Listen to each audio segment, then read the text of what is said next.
Hii hapa na mimi mwenyewe na kazi nayo hapa kama unavyojua nienda. Hiyo inakutosha. Hela zangu nazitaka. Ila kazi yangu naipinga. Kaa kwa kutulia dada. Hicho hicho kana. Kuna mistake kidogo imetokea. Samahani. Mistake imekuwa ni kama dharura kwa sababu nimeenda chooni. Afu niko pia.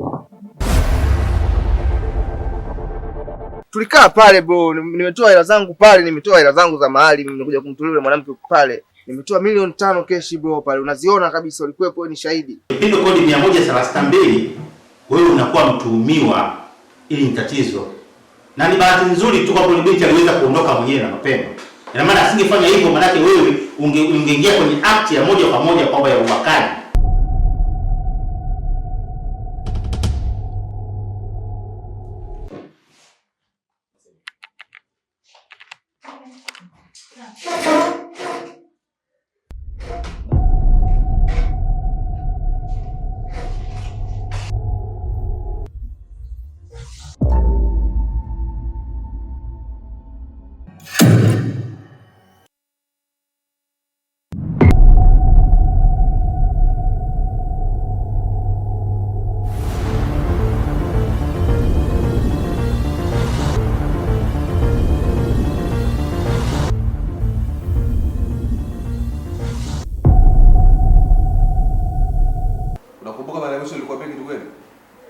Kuwa makini na yule binti.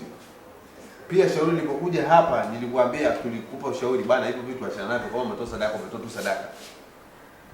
Haya, angalia sasa unapoenda kwa jela mtoto wako utamlea atalelewa na nani sasa? Hello. Nani kitu cha polisi?